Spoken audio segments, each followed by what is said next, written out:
Hey, good morning, good morning, good morning. Y'all know what it is. It's me, your boy Trey. We got Cornelius, the Simso, stimulate your mind. I'm very sure Ron and Bishop will be on shortly as any opportunity they get to laugh and point their finger at, I'm gonna laugh at you, is what they do. No one missed that opportunity, vice versa. Cornelius, before we get started, what's good with you, brother? How you doing this morning? Well, it's all good. Happy Memorial Day to all the vets out there and the families of vets that lost their lives fighting for this country. Uh, but other than that, I'm doing great, man. It's a good day. Yes, yes, indeed, indeed. It's a day of remembrance. So to everyone that has lost somebody, we sit in a day of remembrance with you on this Memorial Day for 2022. So as we allow everyone to come home and fall in with us this morning, I'll give it a few seconds so that way I could go ahead and get.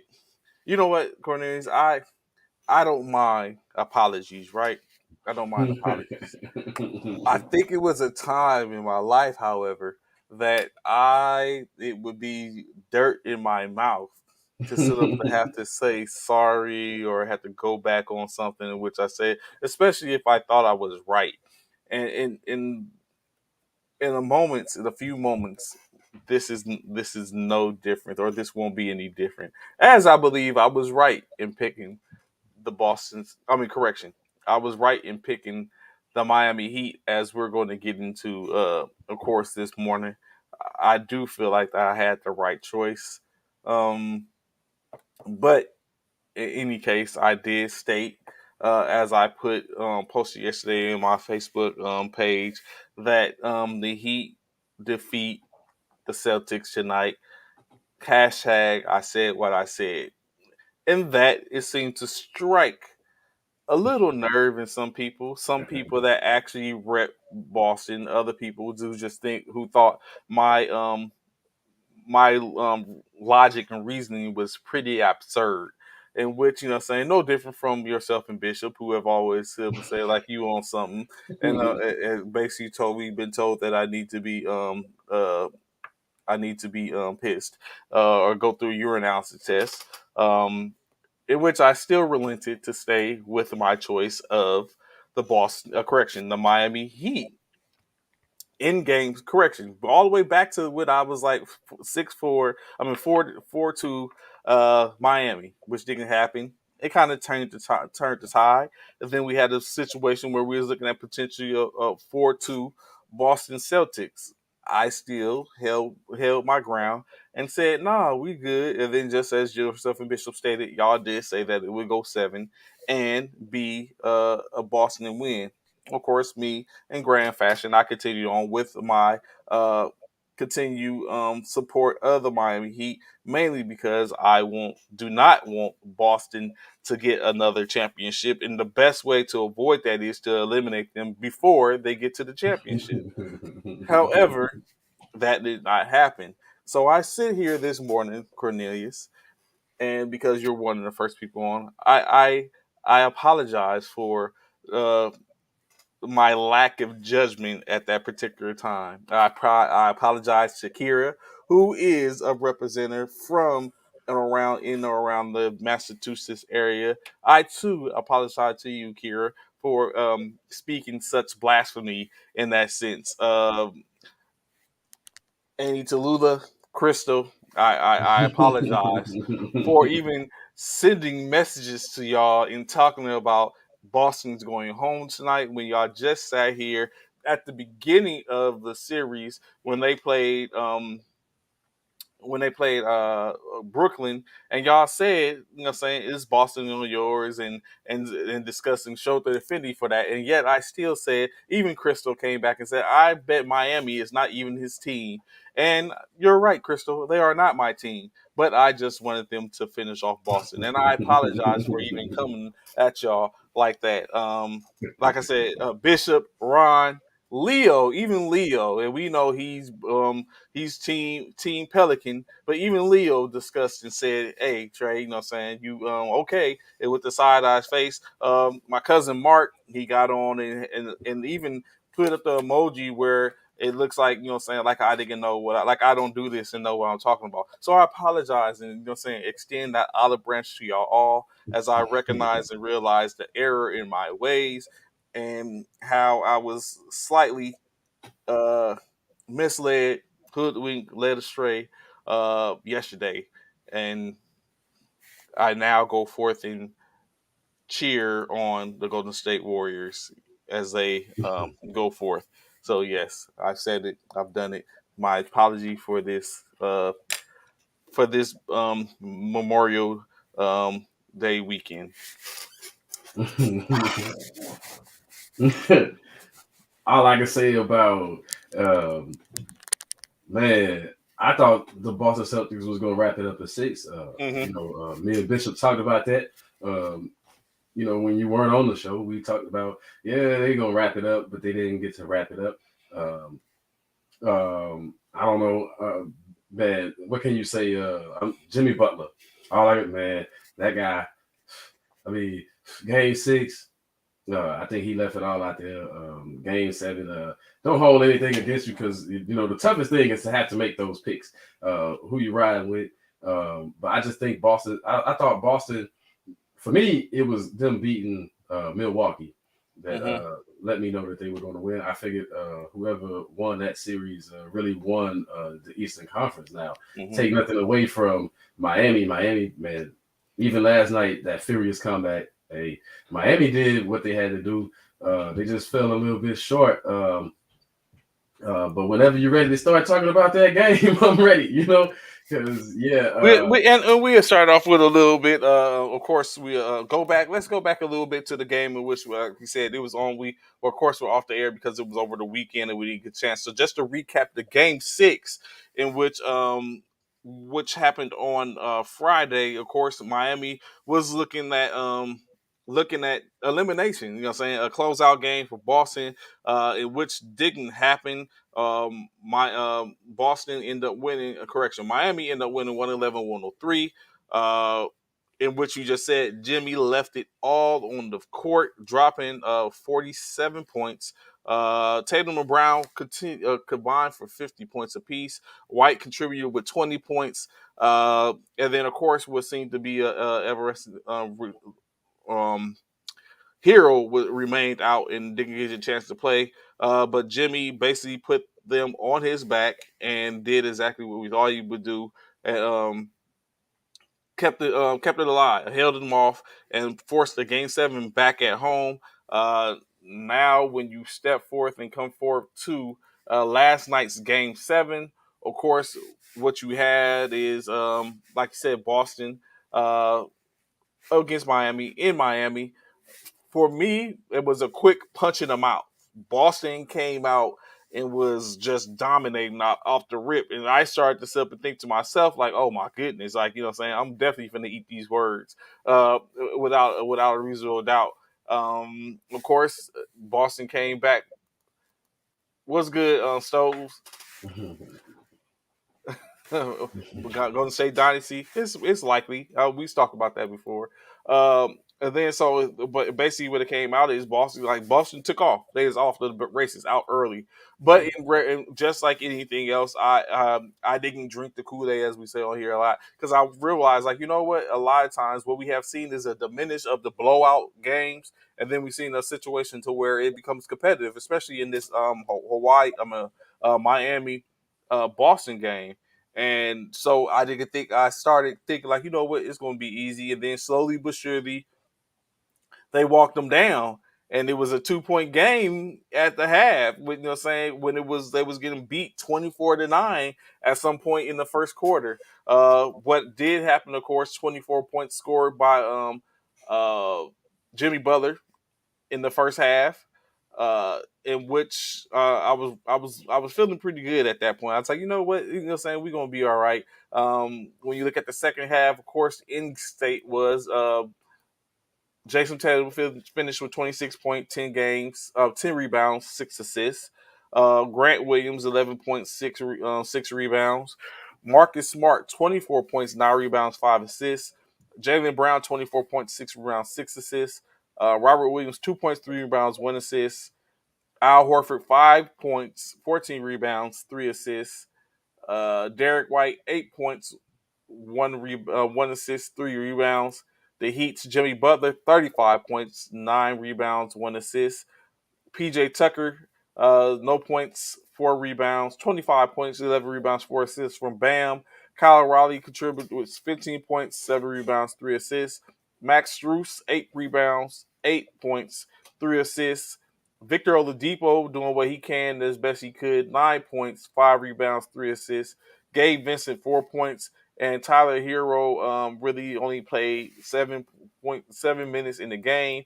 Was only able to contribute with a 1 assist, as basically that didn't help, as it maybe it might have been a quick spark, but him not being there obviously was made Dickens kind of made a difference in my opinion. But as we look at this going in, of course, Jason Tatum won the Larry Bird trophy as the conference series MVP. Um, they did get a chance to go on an 11-2 run to end the fourth quarter, as the fourth quarter was waning down in a situation where they had walked back and they was basically down by 2. Jimmy Butler with the ball in his hand had an opportunity to even drive to score, to tie it up, or go for the kill shot. In this instance, he went for the kill shot. So, CC, one of the first questions I ask you after all that: did Jimmy make the wrong decision? No. Okay. I thought so when it initially happened, but Mm-hmm. he was tired, man. Playing 48 minutes, I don't think he could have gave you anything in 5 minutes that he didn't give you in 48. He was, Mm-hmm. he all or nothing type. Nothing was wrong with the shot. He probably could have got to a more comfortable spot, Mm-hmm. seeing as the 3-point shot is not really his game. But man, hey, you got to go for the win if you him, because he was tired. Okay, and so when I looked at it, as of course when they showed it from a perspective of I looked at it as, I'm sure he could have go ahead and went down court, even though Al Horford's a savvy player, and he probably would have thought about it. I thought maybe he could have drew the foul and maybe got the 3-point play that would have potentially put them up, or Al even would have led him to the basket, or would have drew the foul, one of the two. But the 3-pointer, I understand, was the kill shot. It would have burned the house down. It would have been in grand fashion, of course, with 1 point being left. So I too, like you, thought initially that it might have been the wrong shot, but then of course I thought, okay, maybe it wasn't. It hit front iron. It wasn't that far off. But I think I would have preferred them to have went continue down court. Um, Euro shake and bake, step, side step, or and see if he could have got Horford to draw the foul and go from there. So, but that didn't happen. Of course, they go down. Um, the 1 point. I mean, they score 2 and put in. Smart put it out of reach for them. And then we end with a 100 to 96 point game. One thing that we talked about is the officiating. What did you think of the officiating down to? Yes, Leo, keep attacking. That's what I think he should have just attacked them and made Horford decide if he wanted them to go up by 2. I mean, if he wanted them to tie it, or if he wanted to try to stop them from getting the tie and drawing a foul, but they could have put it away. But the officiating, Cornelius, what do you think about the officiating? And they got to get better if they want the finals to be all that it could be cracked up to be. Officiating crews got to get better, and I never seen, like last night. I never seen anything like that where you come back 3 minutes later and take points off the board. I mean, normally they do that immediately if they're going to do that. Yeah, I kind of in game 6 before, it seemed like they blew a lot of calls. Last night, you could say it was a couple of questionable calls, but overall, the officiating in this series has been, man, it hasn't been that great. We talked about it before last week. That officiating, I know they rotate crews, but the NBA has to do better with policing the officials, because they can put you in a game or take you completely out of a game. And It hurts that the players don't get to decide the game. They did a little bit better down the stretch last night, letting the players decide the game. But in previous games, we saw it wasn't so much like they control the tempo, changed the whole game. For me, that's no good. Like it's almost like you want to talk rigged. It's probably the officials or something. Like, are they betting on the game still? Question. Donahue type. And it's interesting. Like I had when I was watching it, of course. Uh, no accountability for the referees. Yeah. So in which I think what happened, definitely what happened, in which starts to bring up what y'all talk about. As much I have been trying to be a shield for the sports in general, but in this particular we're talking about the NBA, be a shield for that, in which you talk about these theories and stuff like that. But I was watching the game, I was laying down, and I was and it came up, and I'm thinking to myself, like, did he just step out of bounds? Like, what are we talking about? Because it was the league that issued the challenge and looked at it. And the league sent it back down to the officiating crew to sit up for them to talk about it so they could talk about their changing it because they said he stepped on the line. I mean, I ain't gonna say who cares, but like you said, at that point it's a missed call. The official didn't get the call. If we're gonna do that, why don't we go back to looking at these some of these situations where fouls get called, and then it's come to find out, oh, that legitimately wasn't a foul. No, of course we can't do that because the foul is basically is subjected to the individual that's looking at it. But in these instances where it's clearly a wrong foul or things was given, why are we looking at this as a whole? Like to go, like you said, it should have been something that should have been annotated. Like, okay, we got to bring this up closer attention to what's going on. But at that point, Struess or it was Vincent, I think it was Struess, knocks down the three, and like you say, time elapsed, a good amount of time. And good morning, Dale. Good morning. Good morning. Uh,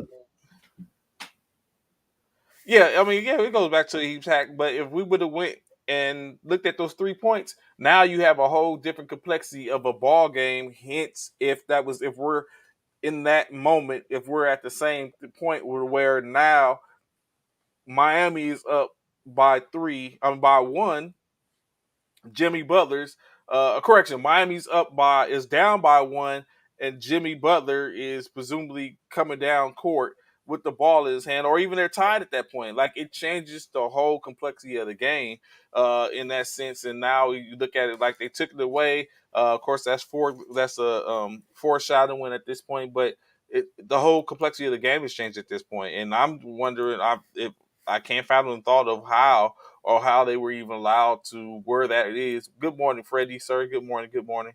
How they even go back and change that? Like, especially like you said, 3 to 4 minutes later, we in the game, and it's like the whole score has been changed. But you know what? I digress because I've done that even when I do officiating and stuff scorekeeping for um, in the interview realms and stuff like that, where I go back, I look in the book, and I make adjustments to the score.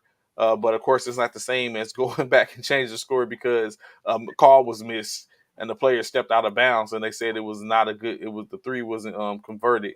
Um, so of course, Leslie says the refs, NBA refs, are paid off.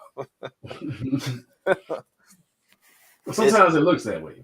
I mean, for real. Sometimes, okay, okay. Last night we learned that the NBA office can make a ruling on the court, and I'm wondering if you go back to the game 6, the controversial Jimmy Butler. Where Boston was picking up momentum and Jimmy Butler, the ball was clearly out of bounds on Jimmy Butler. They didn't review that and change that call because it was clearly out of bounds. It was late in the game, and they let that one ride. So I don't see the significance of them going back and changing this one in a game 7. It's like if you made a bad call, you live with it and keep moving is the thing. But I think it kind of if you saw Spoelstra after they changed the score, I mean the look that he had, it's kind of it kind of symbolizes it all of what officiating needs to be as far as like he's looking like, man, did this really just happen? Are y'all really going back and 4 minutes later taking 3 points off the board? Hey, I was playing for this and now I got to play for this.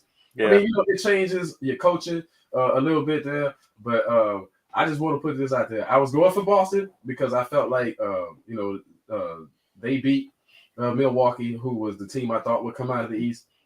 But a point in that game, the thing that off the officiating, you have to look at Miami. We talked Boston. I mean Dallas needing help. It was a point in that game where they showed the stats for the shooting, and Bam and Butler had combined. I think they were 17 for like 28 or something, and the rest of the team at that point, it was like late in the third quarter or mid third quarter or something. They were 3 for 20 combined. That's go down the list. That's Lowry, Struz, Tucker. Yeah. I mean, name the whole. They were 3 for 20. I thought it was going to be basically you take Butler and Bam off of that, man. It was 2 As a against 5. blowout, yeah. It was 2 against 5. It was like, are they going to 2-man? And every time Miami Heat got back in it, I was going for Boston. I got nervous, and I was like, are they going to 2-man this game? Are 2 people actually going to beat a whole squad? Because that's what it looked like to me. They did hit some. Struz did hit a shot here there late. Lowry got to the free throw line. But other than that, man, the Miami Heat, the shooting by the rest of, Shaq would say the others, it was horrible. Mm-hmm. I mean, that was horrible. PJ Tucker, you got to give us some points. Yeah, that part. That's what you're saying. Like, we understand what the situation was with Hero. He honestly came back with an effort, because he definitely wasn't obviously ready to go, but he attempted it. So we can understand, okay, in 7 minutes why he ain't giving anything. But how Tucker, you of Right. all people, like at least 2 or 3. If you converted 2 field goals, it's tied, or you're winning at this point. You know what I'm saying? So it's like, but not to give anything, Right. it's a damn, which you understand. You know what I'm saying? Certain things happen. I know it got to the point to where even at the end of it, Miami just wasn't converting. They missed some good shots, some blew some layups, and it just wasn't falling in their favor initially. Like, at the end of the day, you can clearly state and see that it was a game where it was a 1-2 punch with Bam and Butler. Maybe a small contribution from Oladipo. Um, and so, but I think Miami is going to be pretty good going forth, even if they continue with this trajectory. But of course, teams get better, and maybe what they gave this year is not going to be good enough next year. But of course, we will see, of course. So now we have it. The stage is set. Golden State and Boston. West, you know what I'm saying? It's a Cali team, but it's not the Cali team in which we are accustomed to seeing. Golden State and Boston. What do you think about this series, Cornelius? Boston almost had a letdown last night. Mm-hmm. Let's just keep it real. I don't think they're going to beat. I'm going for Golden State. Mm-hmm. I don't think Boston's going to do it just because of how their so-called stars played last night when it came crunch time. Ooh. Marcus Smart was taking all the shots. 0 for 5 down the stretch. Marcus Smart is the guy with the ball. Jason Tatum, where you at to close the game out? Like, where, I get it. Jaylen Brown, you don't want him with the ball. He can't shoot free throws. But Jason Tatum, where are you? Close the game. That doesn't happen if he closes the game. You saw when he did have the ball, he always made the right pass, or he's just more naturally gifted. He was the best player on the court. I mean, no disrespect to Jimmy Butler, but if you notice, Jimmy Butler had to work for every shot twice as hard. Look how effortlessly Jason Tatum gets his shot off, how he gets to his spots. Against the Golden State Warriors, man, he's gonna have to make up his mind whether he's a superstar or not, because they're gonna need superstar power to beat them. You can't rely on Marcus Smart at the end of the games to shoot. He bailed him out with the 2 free throws, and that was good on his part. But I feel like Jason Tatum has to be that guy to step up and take control of the games coming down the stretch, and he didn't do that. He didn't do that in Game 6, and he didn't do that last night. So when is he going to do it? When is he going to realize he's the best? It's So when you look at it, I think that we definitely did have a situation where there was a lack in assertiveness, of course, one thing is on both sides of the team, which goes back to why Miami, because Miami was assertive sometimes when there was no they took shots that should have been taken, like one-on-one shots, forcing shots. And so same thing with Jalen Brown or Marcus Smart. Marcus Smart, however, did have 20. He did have 24 points, which was heavy. Like that's something Yeah. which like you can like we talked about earlier in the week or even last week. You can't let you definitely understand and know that Brown and Tatum are going to go off. You can't allow everyone else to go off. You can't allow Smart to saying get served on. You can't allow Horford to go. You can't allow the by saying by the grace Butler was able to overcome the fact of Derek White dropped 20 last, last on game 6. And so you Right. had the same situation that they had in game 6, they allowed in game 7. They allowed Jalen and and Tatum to get his, but yet you allow someone else to drop 20 points. Like that's that's the damning situation. You allowed White to drop 20 in the first game. You barely escaped that game. But then comes game 7, you allow Marcus Smart to drop 24, and you can't zip account for that when you're missing one of your scores in the fact of the matter, and everyone else hasn't stood up. But again, it goes out to where it's like it's saying it's helpful. But again, Boston, I don't think is going to. They have a different tactician in Steve Kerr. Not to say that they can't be beat, but it's definitely going to be uh, a different story when they travel when Golden State comes to town, or when they got to travel to Golden State. The only thing that is in their favor is the fact that they only got to go to Golden State 3 times, in which Golden State is the only team that's undefeated at home at this point. They only got to go there 3 times. So if saying if they continue in that same vein, at least they can figure that that's a 3-0 in that sense. All Golden State has to do is win 2 in Boston, in order to be crowned, get their what fourth or fifth Yeah. championship, fourth championship in 8 years. Uh, and which we'll see. Of course, like you said, I ride with Golden State, but for a plethora of reasons. But we'll see. Like you said, it's definitely not going to be the same type of ball game in which they'll have. They have depth. They have players that can go off. Um, and it's going to be an interesting series. I And see. I want to say this. Yes. Everybody keeps saying, I know that by the numbers and everything, the Celtics had the best defense of the year. And everybody keeps saying this defense. Well, in the playoffs, what I've seen with the Celtics is, yes, they do play good defense. They're scrappy. But they haven't played a 7-game series or a series at all against um, anybody as dynamic as the Golden State Warriors as far as the ball movement and stuff like that. I want to see how good that perimeter defense is when that ball is moving.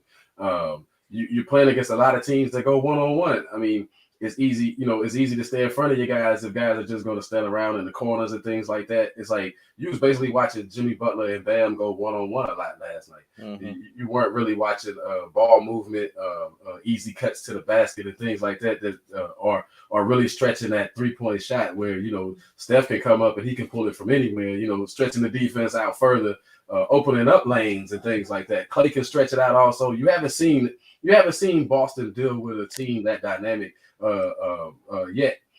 So that's why I think Golden State is the better team because of the ball movement. I think that's going to trump good defense. As long as I can keep the ball moving and get some easy buckets here and there, and you miss shots on the other end, we'll be good. Like you say, key perimeter defense is going to be key. In which that's what Boston had. It was some spurts last night. It was Boston's defense. Like you got, like you give it up to Boston for last night. They had a stranglehold on the lead. It was like they was on some anaconda type stuff. Like they were smothering. They were smothering out. They wasn't put. They didn't turn off the water completely, but they surely was out there with that wrench, ratcheting and getting it like, hey, it's kind of hard, but we almost got it. They had a stranglehold on them. They would not let them breathe, and they wouldn't let them come up. They would for the vast majority of the game when they had the lead, when they got to the 2 points, they pushed it back out to 11. and they consistently held a 7 to 9 point lead over them to the last minutes until, while, like you just said earlier, Jimmy was tired. It was, and they had basically smothered them. That's not. I don't foresee that being the same thing against Golden State. When they lose, they lose, but when they come back with a problem. As a problem, like you say, you got Wiggins. They got people on the bench they're not even utilizing. And Kaminga, uh, I don't know if Otto Porter will be back. They got Moody, of course, and then they got their usual suspects in. They got Lee, who doesn't get it, who hasn't been getting served on since Poole, and then of course they got Poole, Draymond, Wiggins, who is going to probably be the key or the one which is really going to be the difference as a perimeter defender. Also, someone can get points.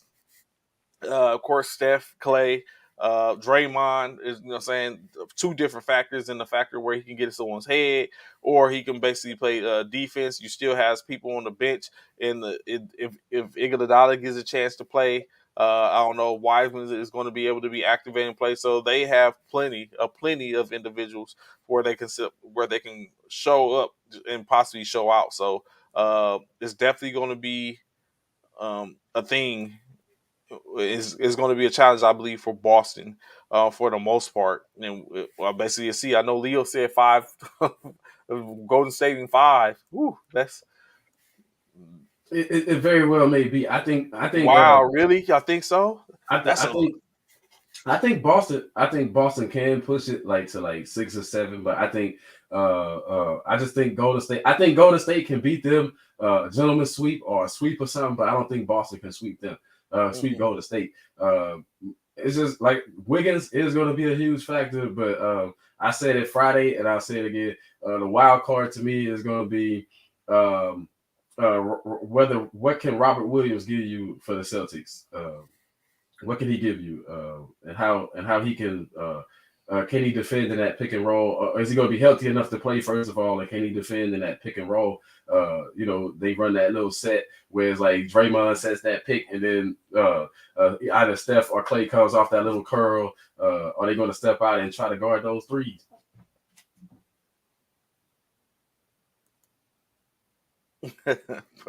Portland Celtics. The leadership is from Portland. Uh, so to Leo, I think had it fell in Miami's grace yesterday, and Miami been able to take care of business. Um, a Miami Golden State series. I think it would be no different. I think at the end state it was going to be Golden State. I mean, definitely Miami would have been Golden State for me. Regardless had been Miami or Boston. Like I said again, I just wanted Boston to be gone. So to alleviate them with the possibility of getting number 18. But I think it would have been the same thing, and I think it would have been if you remember that look of Jimmy Butler laying out and leaning on that partition after playing the Lakers during the bubble when the Lakers won the championship. That would have been the same thing. Like that would have been the same look that we were seeing at some point, to where Jimmy would have just been gassed. It would have had no more in him, because it would have been a lot of him having to do that and having to chase Steph or Clay or Wiggins and operate all that type of stuff. It takes a lot out of an individual. At some point, that adrenaline comes down, and when the reality starts to set in, that it's saying this is almost over. It's like now you like start to let that air out the balloon. It's like, yeah, it's just we just gonna go ahead and pack it in. So I honestly believe had been Golden State and Miami, we'll be talking about the same thing. Maybe even like you said, a 5-1, or 4-0 at that point. It going to Miami, Golden State to Miami. So CC Sweep. Mm. Sweep. Miami, like I said, at a certain point in that game, the others, as Shaquille O'Neal calls them, were 3 for 20. 3 for 20. Mm-hmm. I mean, 3 for 20. Yeah, that won't work against Golden State. Golden State doesn't, like even when they go through a point of not scoring, they score. So it's like, yeah, you got to put points up, and I don't see Miami being able to put points up unless Jimmy Butler will gear it up to score 50 every night, man. He needed 40 something last night, and he was gassed. So I don't think he could, carry that team too much further. It, it's it would have been the same at the end. Same exact thing, and it was like so. Now we get to see Steph go ahead put on the show. Clay is starting to come into his own again, knocking down shots. We usually see Game 6 Clay. Clay is extended it to Game 5. We don't know if what he's going to do, and if he's just going to come out and be a consistent threat as they look at his close. There's post KD in which they had. Basically, it's Showtime. It's going to probably be a good series. Hopefully, it makes it out to be a good series, or at least the games are good, even if it becomes a 5-1 or a 4-0 or 4-2. But Boston can also probably shock the world and be like, you know what, we did this. All the young talent that they have at this point. Horford has played in over 140 games in the playoffs and doesn't have a championship to his resume. It could be a situation where Horford now, finally get his championship. Tatum and Brown gets there. Smart gets there. He gets him one. Um, hey, stranger things have happened. Uh, so it remains to be seen. Um, of course, speaking of stranger things happening, hold up before I go there. Golden State. Did they tank? I mean, no, but they tanked. They tanked. Especially that one year when they got Wiseman, they tanked. They tanked that year. They ended up getting Wiseman in the draft that following year. Yeah, that following off season they tanked. I do agree with the tank. Like we say, Steve Kerr is great. I don't know if that was an intentional tank, but yeah, they couldn't win games. they couldn't win games. Well, they was out Steph ain't without Clay. Because another fun fact or a stat that no one pays attention to, every year Clay has been there for 7 years, right? Or 8 years. So 8 years. 8 years. 6 of the 8 years in which he's played, they've gone to the finals. The only time in which they have not been in the finals is the 2 years in which Clay did not play due to his injury. So, I mean, I don't know. So it's like, so it could have been, like you said, Steph couldn't do it by himself. He didn't have anything, of course, like we said last year they were without Draymond the majority of the year. Of course, they was out without Clay for that year. Who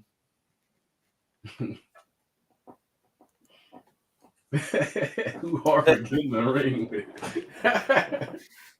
I like that. we don't know. See, like I said, I don't want to. Y'all just gotta realize, like I just sit up and watch them go walk back, so I don't want to sit up and completely throw them off. I gotta realize I have to find that sweet spot in which just to make sure that I don't do too much.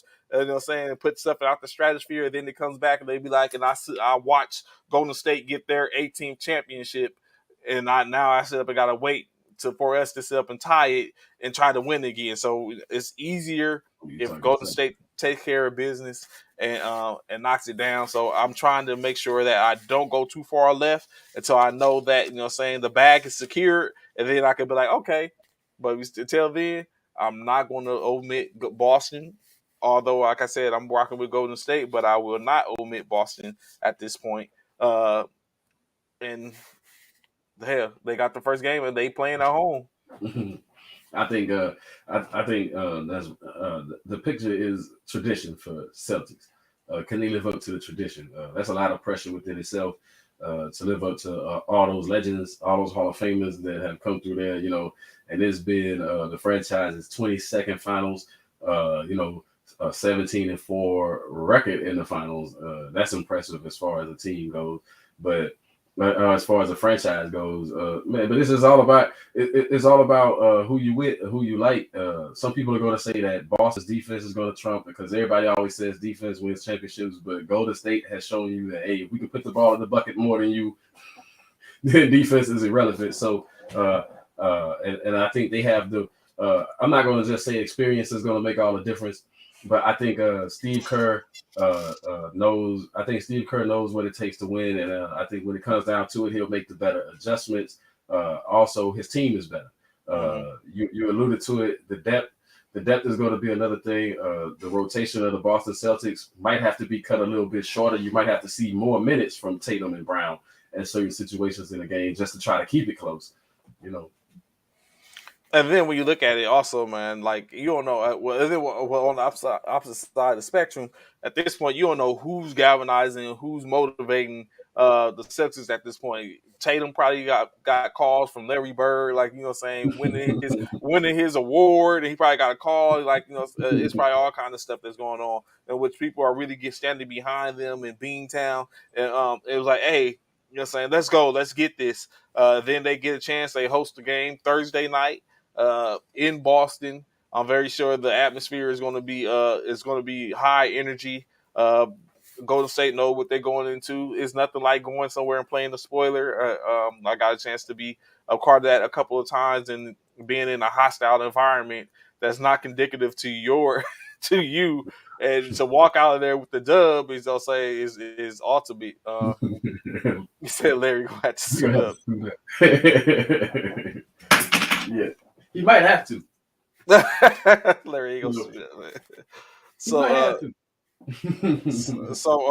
back to go say I was getting ready to talk about Stranger Things happening, which isn't necessarily a strange thing, but of course, if you don't know, talking about it here. The Los Angeles Lakers have made their selection as Darvin Ham will be the head coach of the LA Lakers uh, for this upcoming season, as I believe they signed the 3-year contract with Darvin Ham. Of course, if no one knows Darvin Ham, he has been in the Lakers organization before, as he was a assistant coach during the Brown Mike Brown era.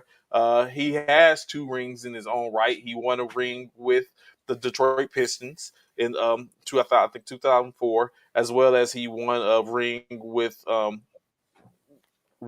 Milwaukee Bucks last year as a coach. Darvin Ham will become the 28th coach of the Los Angeles Lakers. And it's more interesting enough now is with Darvin Ham being hired, there is the diversity in the league is 50-50.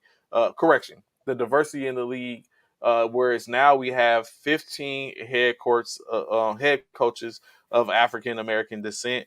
And if you look at the fact that, which puts it at a 50% ratio, and if you look at the fact that there's some that we have others minorities are head coaches in the NBA, that diversity goes up to where it's more than 50% are of a minority or of minorities are head coaches in the NBA. When you look at Spoelstra, and I'm very sure if I researched, there's a couple more.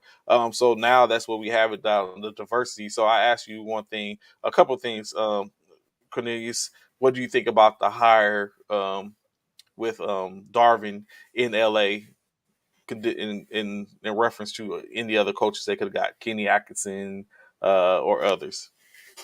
um, I think for LA is I think it's good. I think it's Mhm. a good chance for a rookie coach to show what he has, putting together a so-called dysfunctional squad.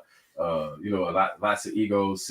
But seeing what moves they make to me is what's going to determine what off-season moves they make is going to determine how well he'll do. A lot of people saying try to get rid of Westbrook, but I would like to see him come back, like just put a few other pieces around, get some younger guns, and then come back with pretty much that same squad, running back, see what they do. We know that, but we know that King James will have something to say about it at some point. But I think it's a good hire. I think Darvin Ham, when you got guys like Giannis endorsing him, saying that, hey, this guy is good as far as helping prep for games and stuff like that. Um, I think it'll be a good thing where you don't have somebody who already has a voice out there that might mess up this team. Clearly the Lakers are trying to get back the championship form, but who knows, man? I would say give Westbrook another shot. And like Leo was just talking about the Lakers, yeah, true enough, it is like you said, he's a rookie head coach. He doesn't have any head coaching experience. He's been in on the sidelines.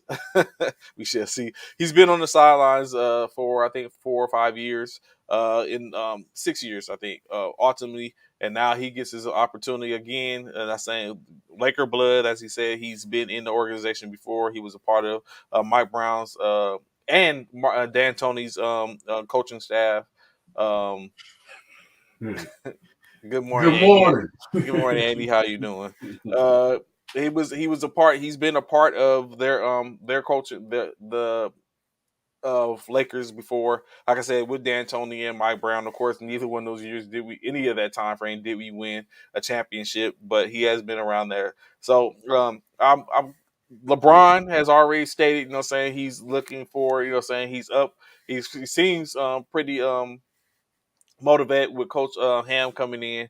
So of course he seems like he's standing behind him. So, but you brought up a good point, Cornelius, in which you talk about and spoke about the situation where what are the Lakers going to do? What are they going to put around?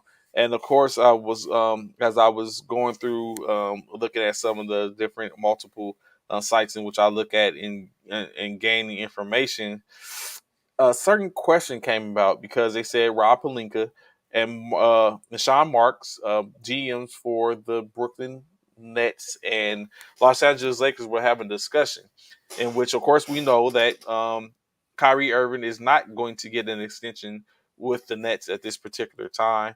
Um, and so a conversation came up, presumably, what someone was talking about. And let me know what you think about this. The conversation came to a particular trade. In this trade, the Lakers would get Harris, Irving, Harris and Irving, and in return, Boston, correction, Brooklyn would get Westbrook, um, THC, Tyler Horton. Well, basically that is it. They get Westbrook and Tyler Horton or Carmelo Anthony as well. So Carmelo, THT, and Westbrook to Brooklyn for Joe Harris and Kyrie Irving. But what would you think about that? Um, man, uh, would Kyrie humble himself and go back and play with LeBron again? Would he admit that he was wrong? I thought that when they were in Cleveland together, they could have won a lot more. They could have won a lot more together than they could separate, especially Kyrie. But I don't see Westbrook playing. I don't see Westbrook and Durant on the same squad ever again. So I don't think that could be realistic because I think KD still has a say so in that. And you got to think KD did help pick the coach that they have, but I don't think Westbrook. I don't think Westbrook would want to go back to play with Durant, and I don't think Durant wants to play with Westbrook at all. So yeah, I think that would affect that. But if they were to make that trade, then the Lakers really have something to work with because Kyrie and LeBron won once before, man, and with AD on the squad, they could probably build a team that as LeBron gets older, the pressure will be off him a little bit, and LeBron could probably LeBron play another 3 years or so, man. They could probably win. I don't think they're three-peat, but they can at least win 2 out of 3, I think. But that's all about Kyrie humbling himself, though, man, and really wanting to go do it. Mm, I don't know. I don't know how I feel about Kyrie in the purple and gold. Uh, I mean, it probably wouldn't be bad. You know what I'm saying? Definitely Showtime. I could see him in the Showtime. But again, for me, it becomes who do we put around? Who do you put around him? Like you were saying, that's the portion of it. Like, and which was obviously the problem this year. Like, even though, like, yes, AD often was injured. LeBron was out longer than expected when it came to his injury. Of course, we know Father Time is undefeated, and now he's knocking on LeBron. He's tapping on LeBron's shoulder. Uh, so bringing Kyrie, yeah, it might help, but like, who do we found the gym in Monk, in my opinion. So yeah, we know we had a gym in Monk. I think Austin Reeves is going to be effective over time. But it's like, who else do we put around him? Like, like THT shouldn't have got that money. Caruso should have still been in LA. But they elected to choose Tyler Horton over Caruso. Um, so it's like basically it comes out, who do you put around? Uh, I hope there's not another situation where we bring in a whole bunch of veterans because we paying all this money for everybody else. Um, we still got Kendrick Nunn, who didn't get a chance to play much last year. Um, in the trade you just spoke about, we need shooters. So a Joe Harris situation may not be bad if we could get more shooters to put around them. Then we start to, saying, so we can, like you said, stretch the floor, open up lanes, and it's not just a situation to where uh, it's a lot. And No. now it's, saying Rob Pelinka has to do that, or I mean, I don't know if he heard the writing on the wall. With Jenny was like, it's on her to make it better. And now that's what she needs to do, make it better. So if it comes down to where Rob can't make it happen, we got time to replace Rob, bring someone else in. Well, I want to say this. Years ago, a few years ago, or whatever. Well, when LeBron got there and they didn't make the playoffs that first year, I think they prematurely. I think what Magic left not long after that, trying to make that AD thing go through, and I think what Magic was trying to do was make that AD thing go through without giving up the young pieces, Ingram and Ball. I mean, where would the Lakers? Ask yourself this: where would the Lakers be right now, Trey, if they had kept those guys? Those young guys that are thriving in other areas. I think LeBron was too quick to pull the trigger on those guys, give up on those guys because they were young and they had one. They were fourth, and then he got hurt, and then they dropped all the way out of the playoffs. They didn't make the playoffs that year, but I think I think that's what happens when you let players make decisions instead. When you let a player come through and he's the GM and coach and all that stuff all in one. It kind of hurts your team long term because he's only thinking for himself, right? For how long he projects he's going to be able to play and sustain it, right? He's not looking for long term or longevity. And I think if hindsight, if they would have found a way to get AD and still keep those young guys, they would be better off right now instead of scrambling saying who you got and who's going to play here or there because Ingram is lights out for New Orleans right now, and And when you Ball. look at it, it just, I think what we would have had is what we talked about in those other organizations. Like we would still be behind Boston probably for at this point in this juncture with the Forest championships. But I think we would be building on something just like we talk about these young teams and how they get, like you said, we would have had Lonzo Ball, would have had Ingram, would have had Russell still, D'Angelo Russell, maybe even maybe Julius Randle, or maybe not. I think he left. So it potentially you probably could have still had a couple of things to where we don't have to where if you interject a couple of veterans, it wouldn't have been that bad of a problem because you still had this young talent, uh, in which they mortgaged that youth and draft picks. Let's not omit the fact that we lost draft picks. They Right. mortgaged that to bring in AD. Ultimately, it did bring in a championship, but it look at what's going on with AD. Like we don't have anything. We were able to bring it back, run it back, of course, and it put it into the position to where now we again mortgage more future picks for the most part because you had to give up that to get Russell, as well as give up Kuzma, even though we should have gave him up a long time ago, probably. But they did. They tried to. He had upside. He was at the point he was had more upside because he was a 27 pick uh, and was doing damage like he was in was a middle tier or better lottery pick.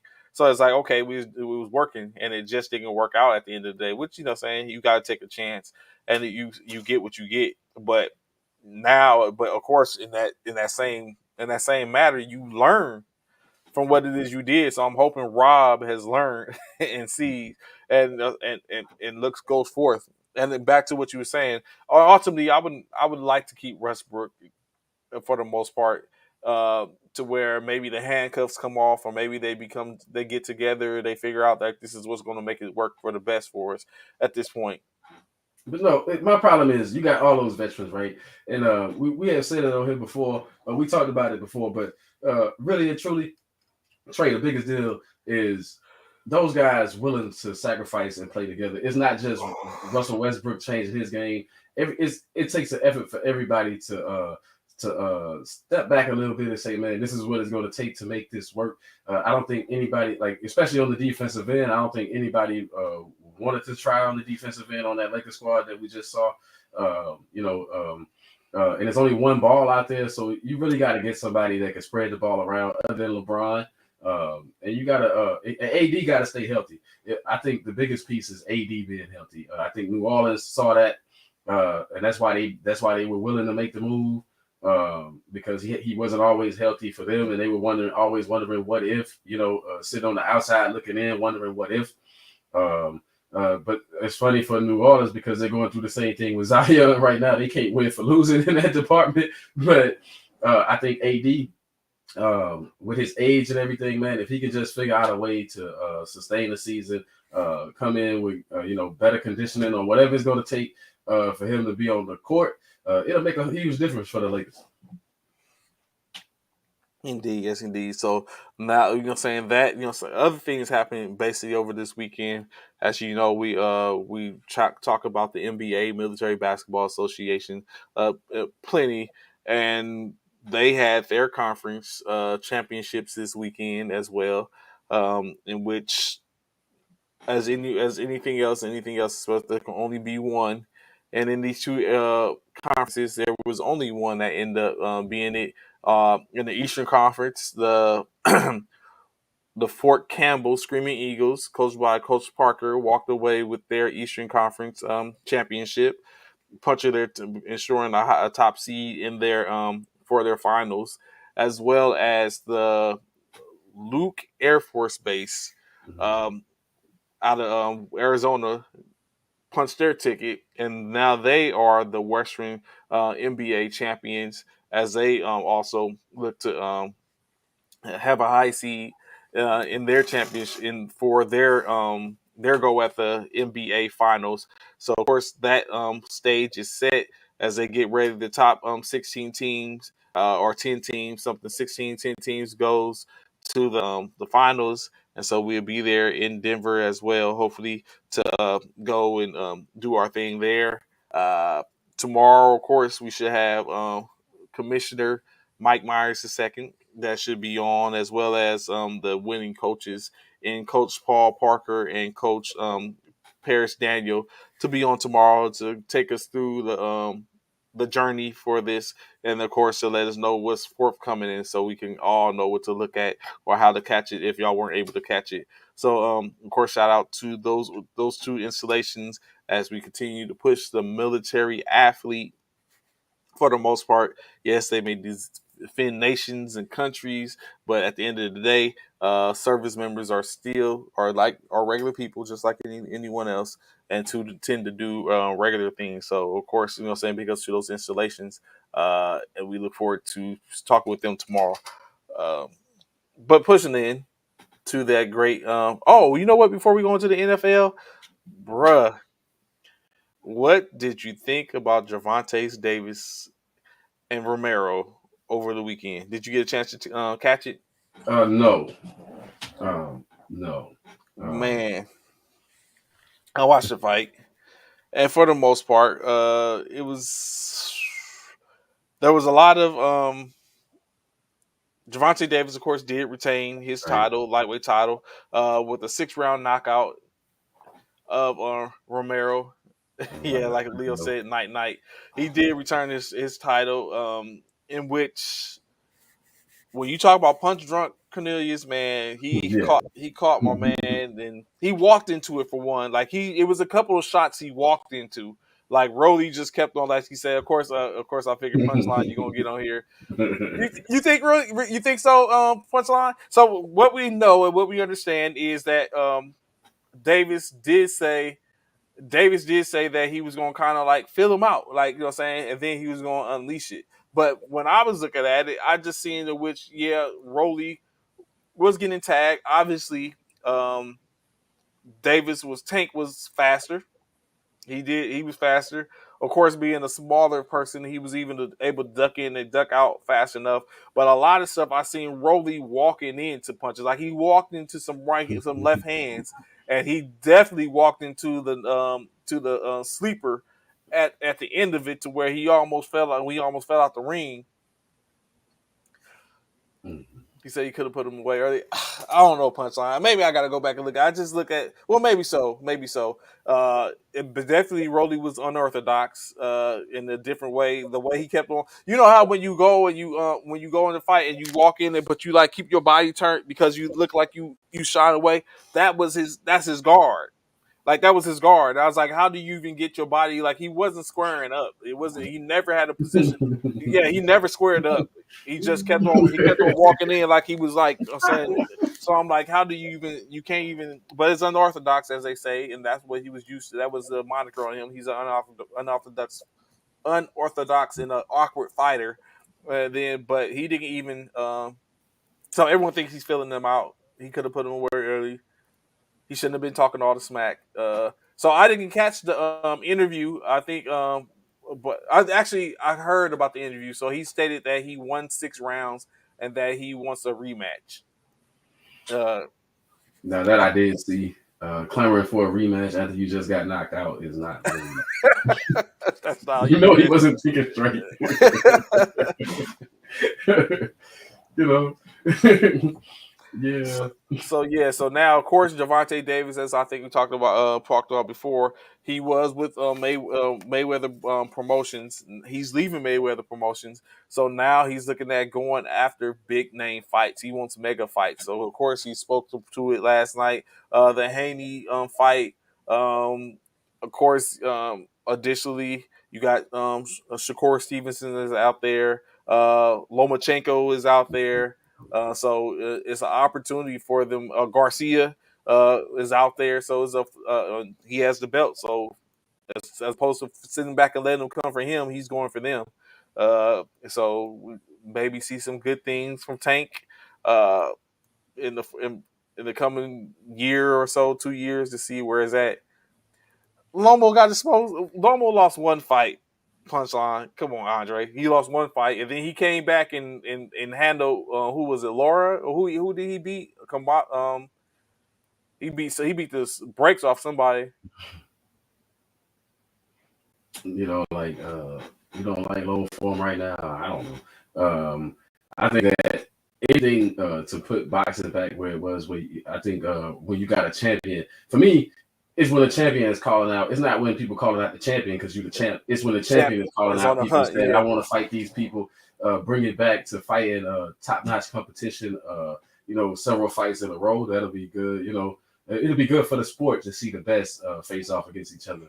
Um, That's like see those Benavidez real doing the life. same thing. He calling out Canelo. He's calling out, like you said, when people are holding belts and like you say, instead of them sitting back like, nah, come here. You know what I'm saying? Yeah. Come on, boy. Like, it's like, as being a hunter. It ain't no fun when a rabbit got the gun. Oh So, yeah. so of course we look forward to that and hearing the next one. Of course, just like anything else, everyone's looking forward to hearing when the date is set for Spence versus Bud Oh yeah. at some point. As we all know, September 17th, Canelo will be fighting Triple G. No one really wants to see that, but almost footwork is elite like Tank this fight, but in a decision, Tank needs. Mm, I don't know. Yeah, so I mean, so in case we got a chance to catch it, and he slept him. And like you said, I didn't catch it, but evidently from what CC and Leo saying, it was the post was bonkers. Um, in which, for one, I gave Romero the benefit of the doubt. I thought maybe he was a little still disoriented, and so they got him up out of there to go back to the locker room to like settle him.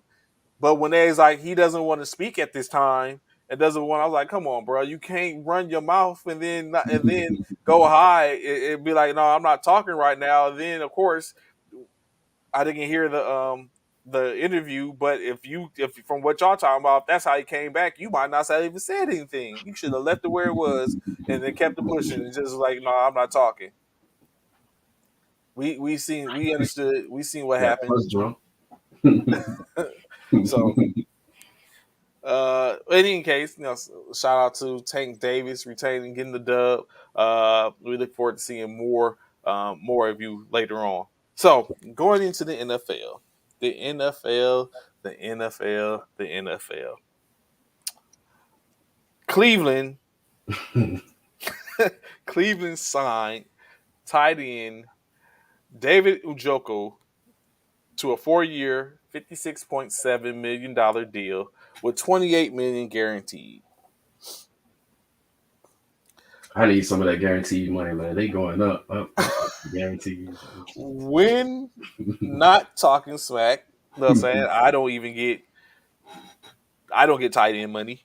Uh, so, but when did the tight end start to become valued in this sense, in a matter to where?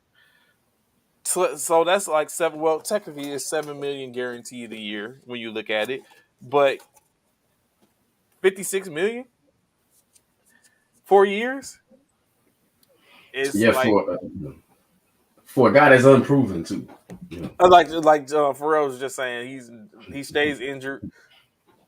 He's been there. There was always a large hype on Njoku, and he never lived up to the billing. But now they pay him like he's been living up, or is this like an offering to where it's like, okay, we think we see something in you. It could be a situation where now they have a different quarterback in at the helm, in which they think that Njoku is going to probably be of an asset. We already know what they have in their running game. Uh, we understand what they have in one of their wide receivers in Amari Cooper. Maybe it does work in their favor. I don't know. Uh, sometime, boy.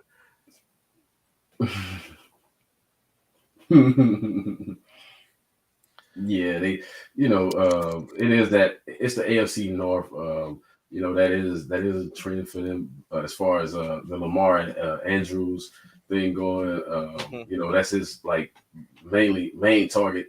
But I look at it, the Gronkowskis and the Kelseys and stuff like that, man. They've changed the landscape of what you think of tight ends as far as not just blocking and possession receivers at times, but people that can actually catch and make a difference downfield.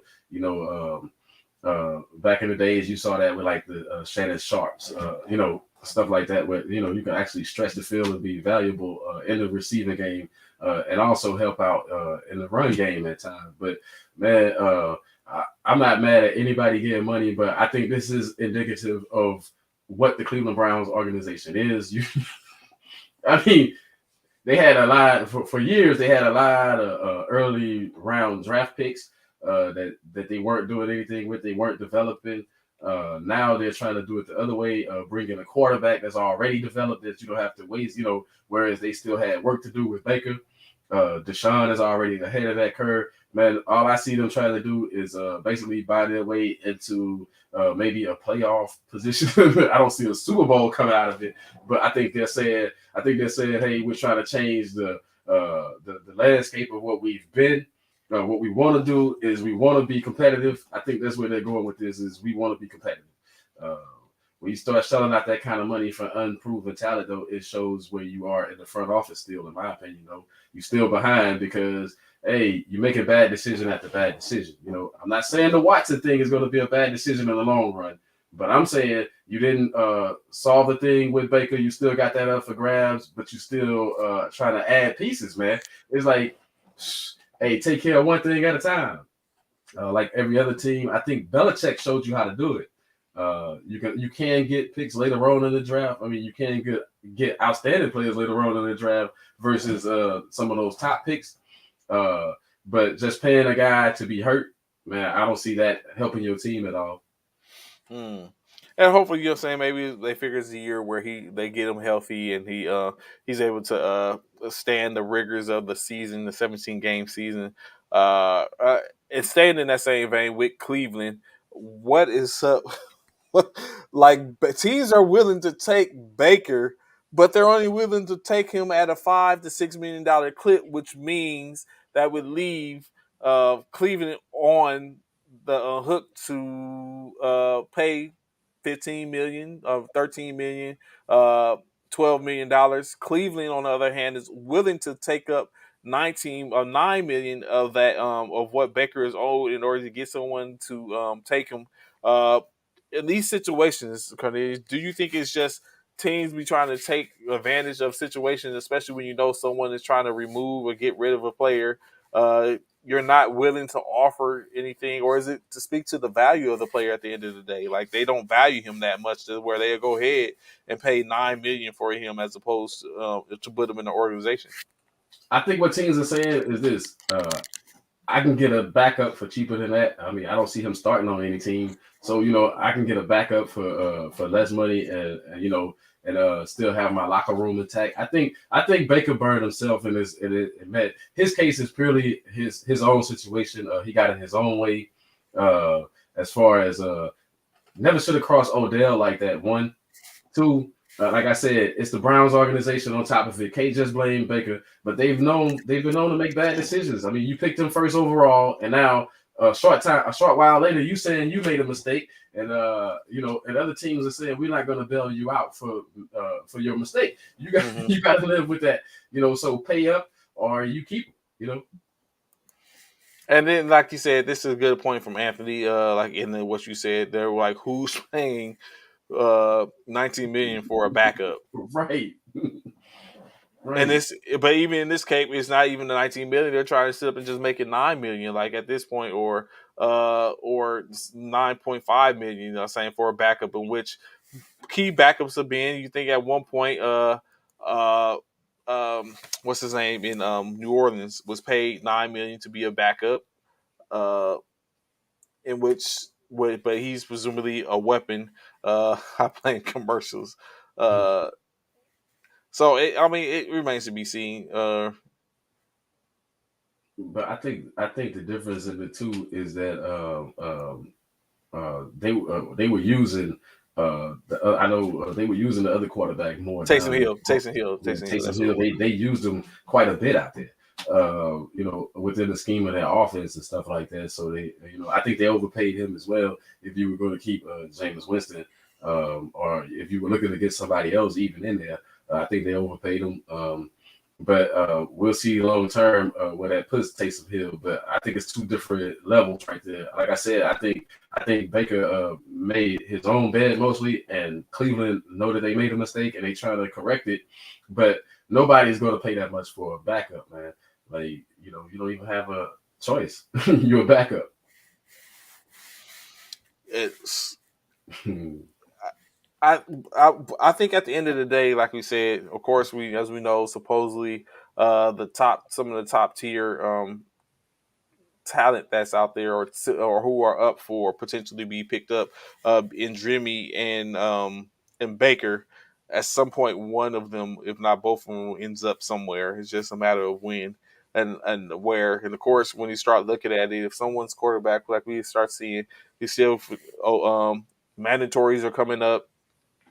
So once mandatories start coming up and people start hitting each other and we start to get into it, we'll see someone's going to need a quarterback and someone's going to take a flyer on somebody. It's just a matter of who gets suspended for 6 games. You start with. They're trying to have him out before then. I'm going to go on record and say this. I'm one of those that's going to say that I don't think Baker Mayfield is ever going to play again for Cleveland. As far as on the field, on the sidelines, standing there, yeah, maybe, but I don't think he's going. I think they already going towards Jacoby Brissett, which makes sense. I think I don't think Baker is ever going to touch the field for them again. Because this is their way. Like I said, this is their way of saying we should have kept Odell. We should have tried to make things work in house. This is a lot of things that they're saying that they're admitting right now. We probably shouldn't have picked him first overall in a draft. He should have made. So Cleveland trying to clean up some stuff to make their team better. I don't blame them for that. But you know, Baker, man, I don't see him playing in Cleveland again. So yeah, I with the whole Jacoby Brissett, it makes sense. Like if you bring in Baker because Baker has proven himself to be a starter in this league for the most part.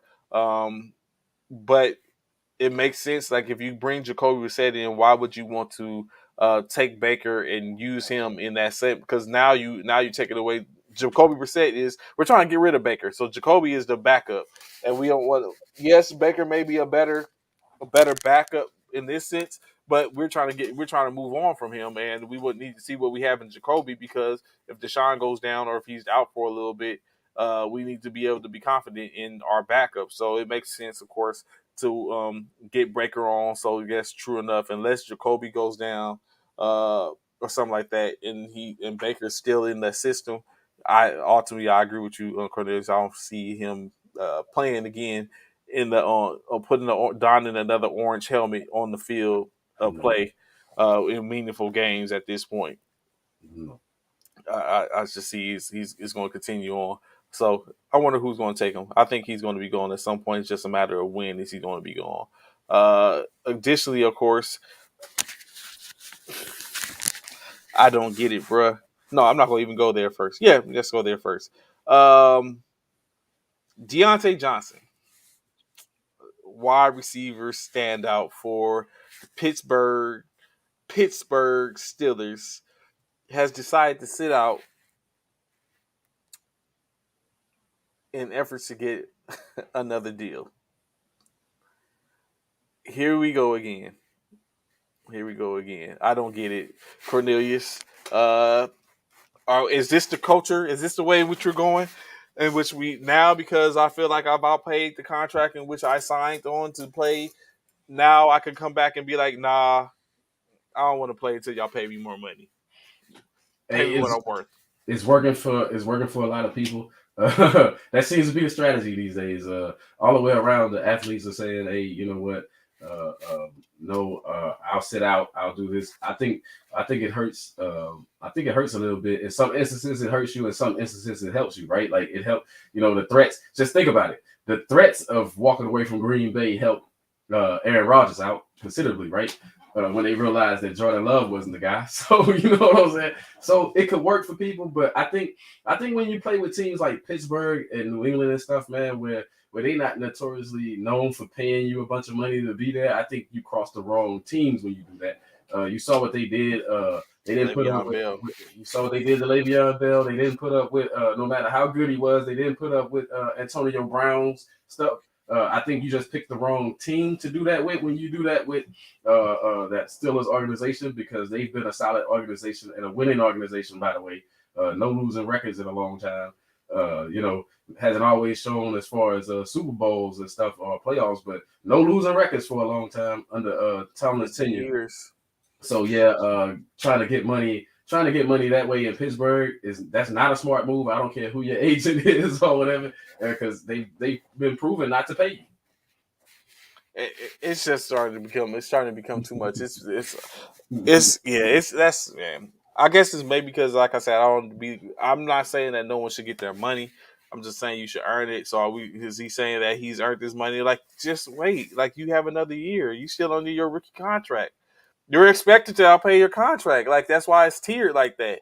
If you had got drafted in the first round, then your money would be different. I mean, if you had got drafted early in the first round, your money would be different. It's tiered for that. So you know, what I'm saying so yes, when you outpay your contract, that's good because that's foresight. Okay, we got something here, so you should get paid the next time around. But to sit up and come on and be like, I'm trying to get paid now, is that stuff in which I'll be like, see, like y'all out of pocket with that.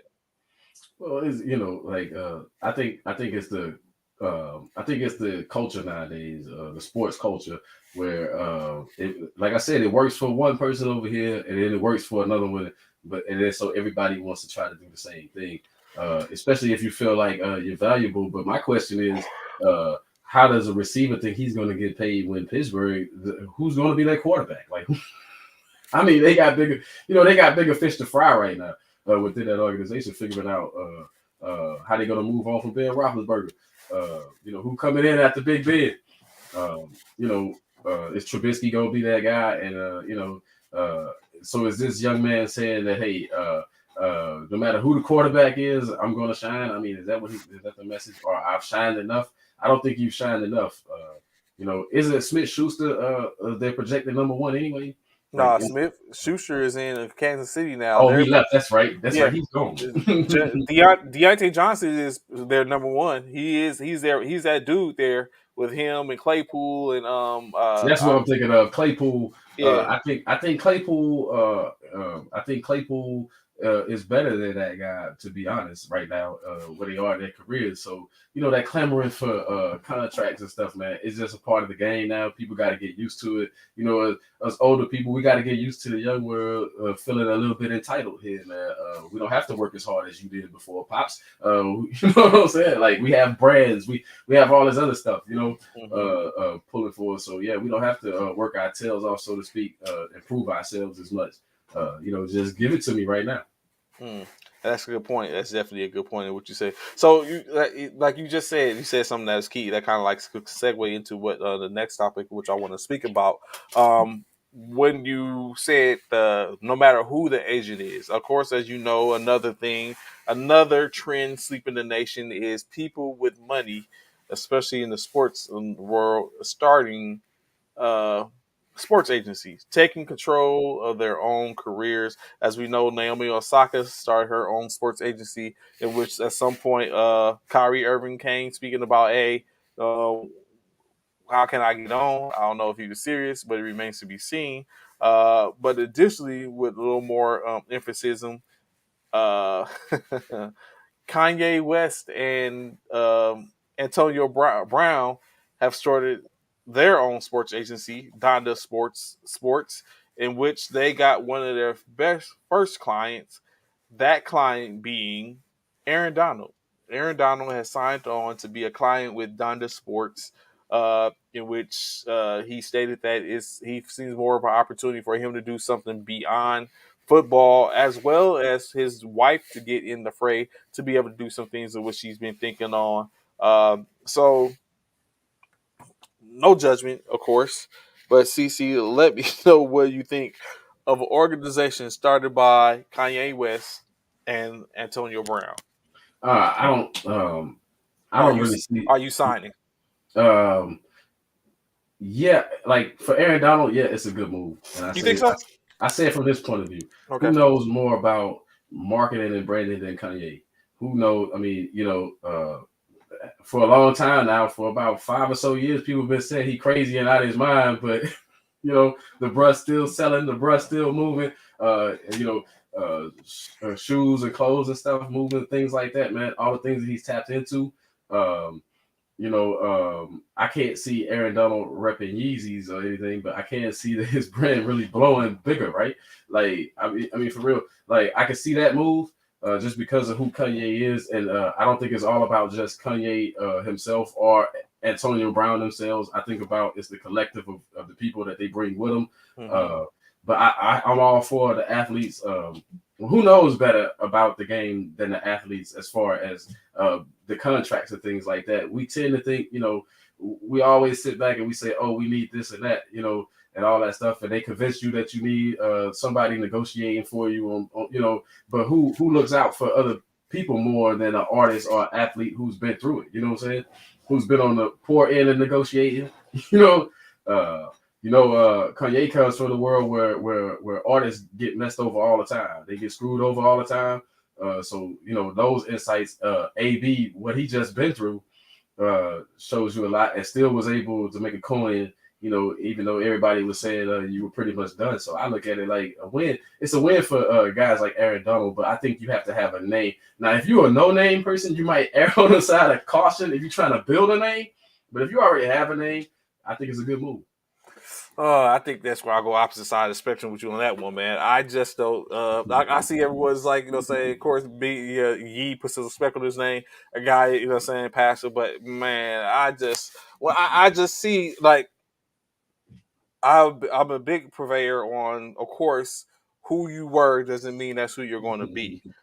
But again, sometimes the things in which you do, it gives me pause. Like, yes, the key point you said, Kanye has been able, he's like a phoenix. He has been able to rise from the ashes plenty of times. He has set up and made a name for himself, regardless of what has happened and what he has done and what he has been. Of course, we know he suffers from mental illnesses and stuff like that. If y'all checked out his documentary on Netflix, you can kind of like see and you get an understanding, a peek under the hood, and you see those things. But it's like, and not saying that a person that suffers from mental health issues and has has certain elements in that way can't be productive in the business. That's not what I'm saying at all. But I'm just looking at it for me and my brand and my business is I don't know if I would want to engage in that way, especially when like I can understand one of the two, but both of them, not both, but both of them, like, bruh, like, if you know what I'm saying, when you look at it, like, okay, you have, like you just said, you have Kanye in the fact of how he markets and what he does.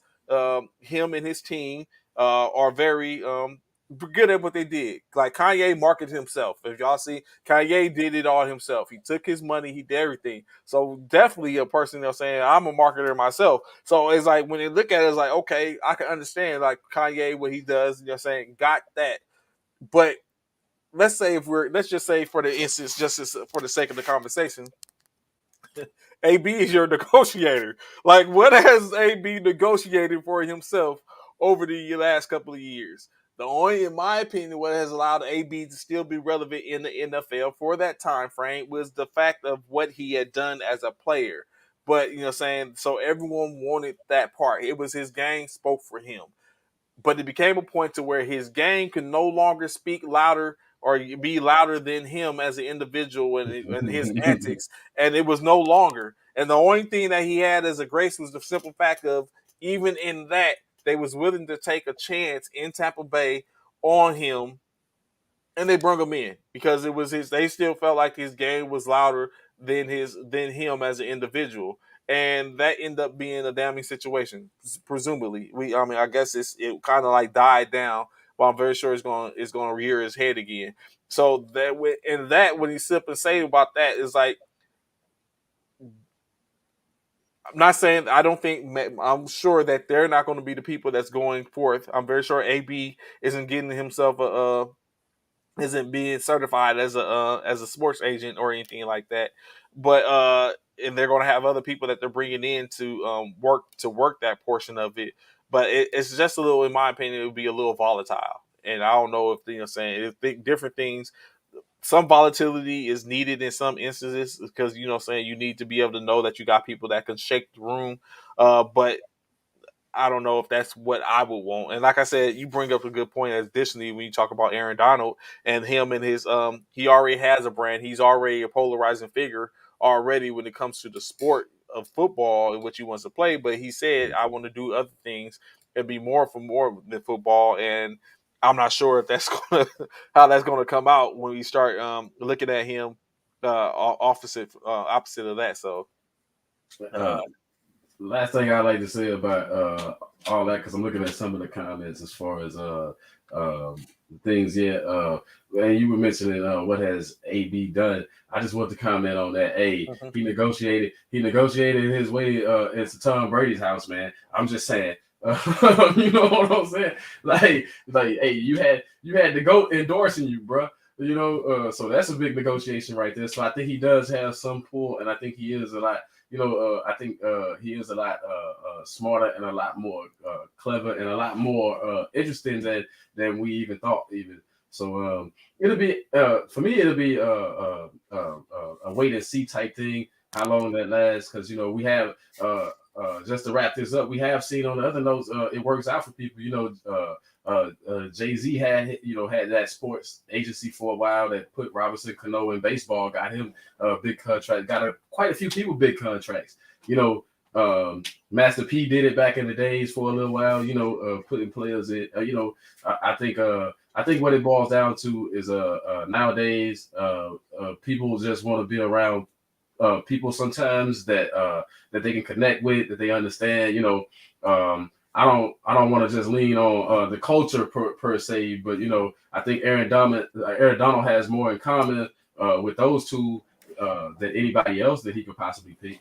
hmm I can rock with you on that, and like I said, it's like, and again, don't want this has nothing to do with saying other stuff. Is just what we've seen of them before, and for me, I would be take a little hard look and be like, and who else is out there? What else can I do? But of course, obviously, there's giving us opportunity.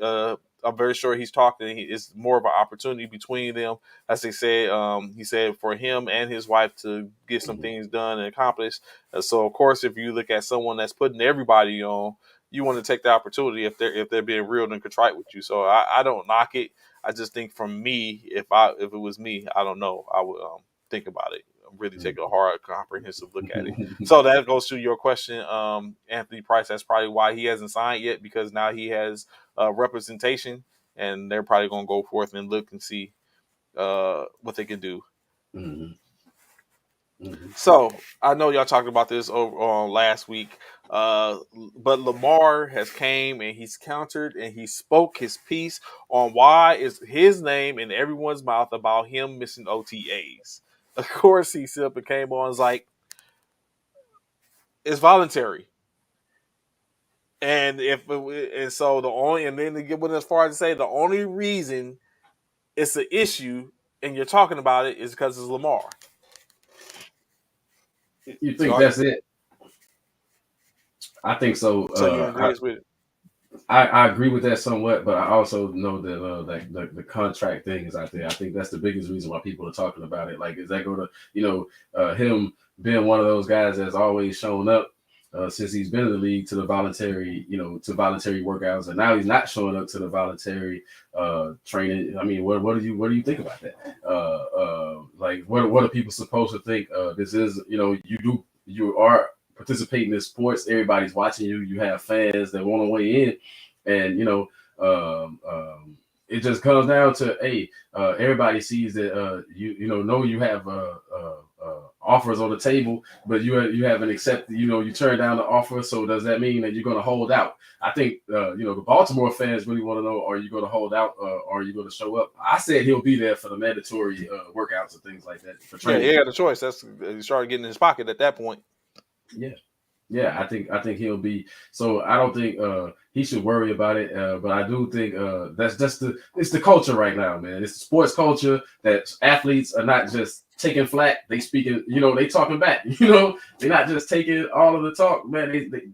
They talking back now, saying, "Hey, keep my name out your mouth" and all that stuff. Saying, "Hey, why are you talking about me?" Hey, it wouldn't be a big deal if it was, it wouldn't be a big deal if it was somebody else and all that stuff. But that's the usual stuff that you expect when a person, when you catch a person like, hey, you normally do this and now you're not doing it, instead of just giving you a definitive answer. I don't have any other answer for you than to say, hey, leave me alone right now, right? Mm-hmm. And that's basically what he said. Like you're saying, leave me alone. Like if you're saying when I get there, it's not it's voluntary. Like I ain't got to be there.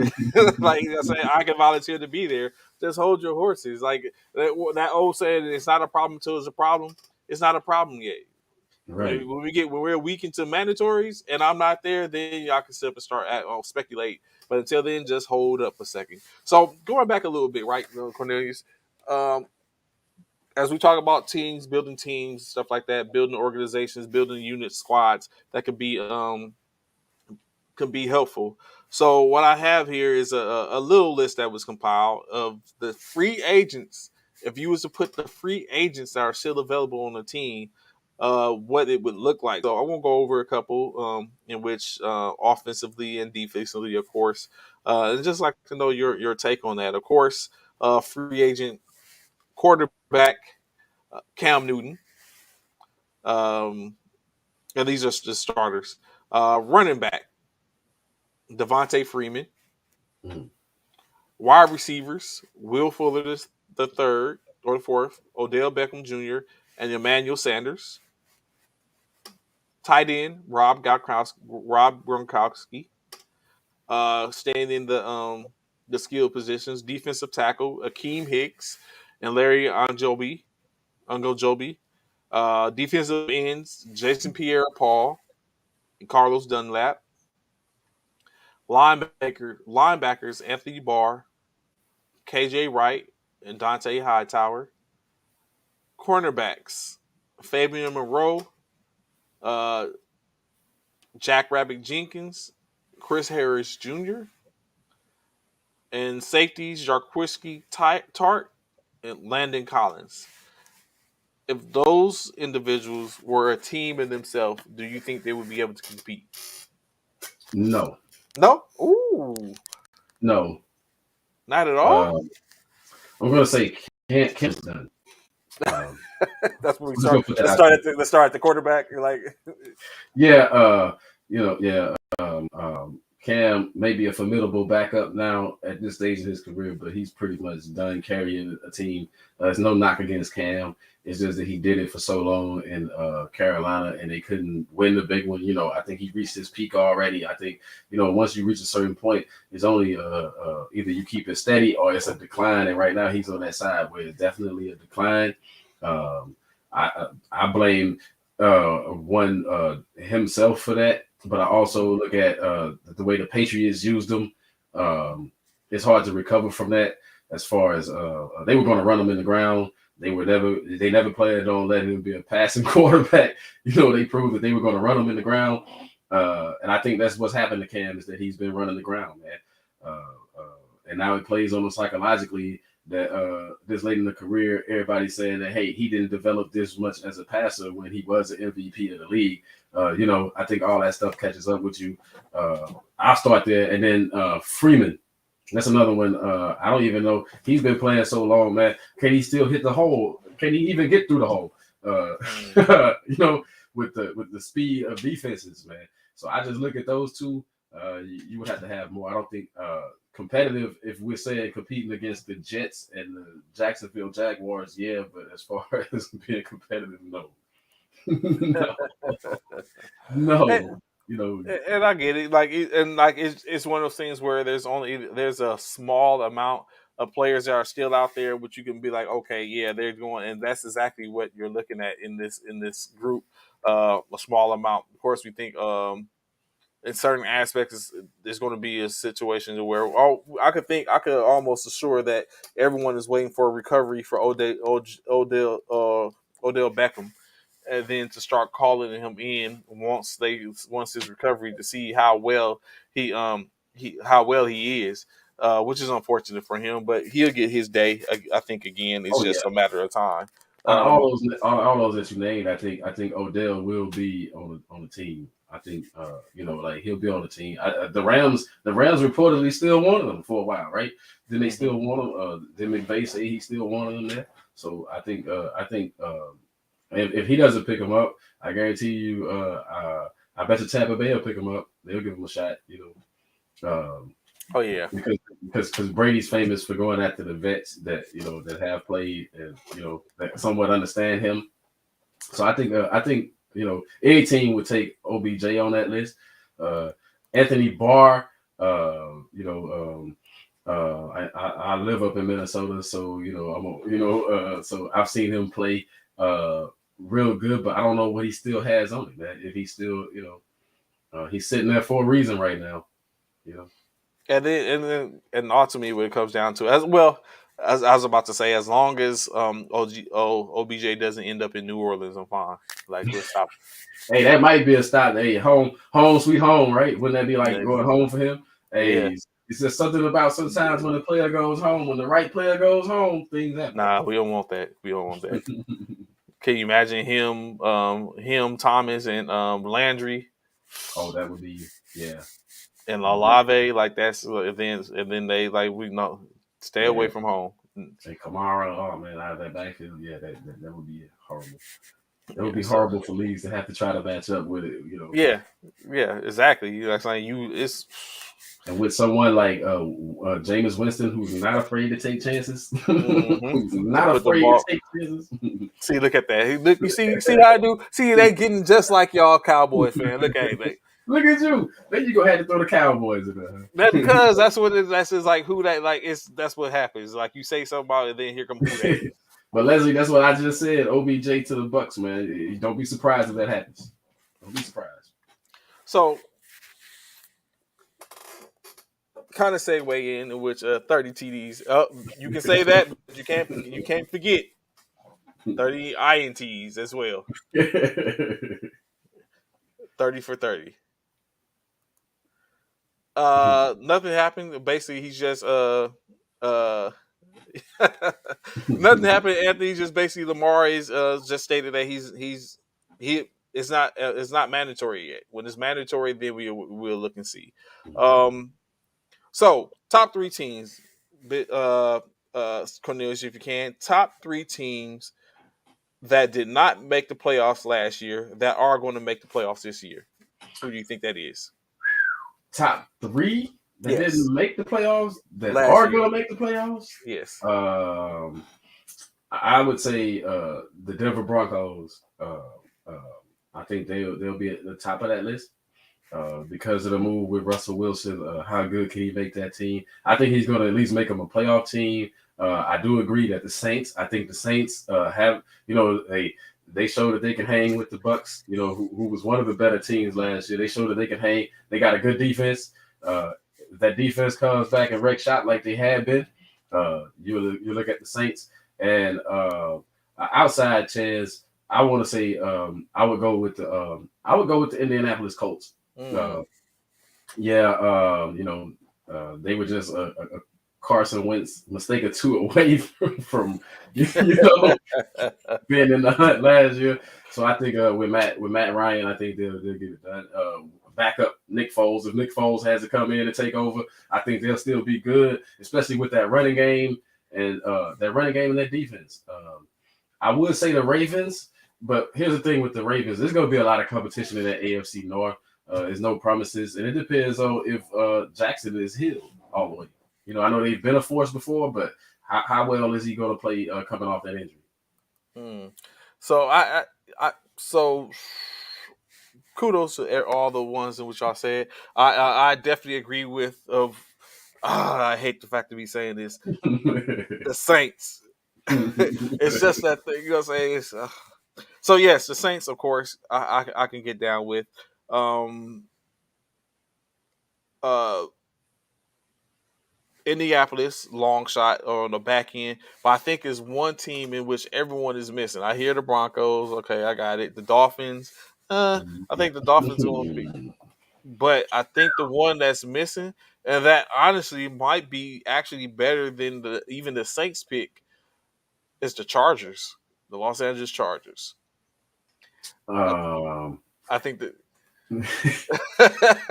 this is why. I'm gonna tell you why I won't take the Chargers, Trace. Okay, I'm listening. I won't take the Chargers because of the coaching, man. They should have been in the playoffs. That guy just makes poor decisions, and until he cleans up his decision making, I'm not taking. I don't care how good Herbert is. The coach blows some games for you. As long as you have that happening, I don't see them doing. I don't see them being a threat. That's why I picked the Broncos.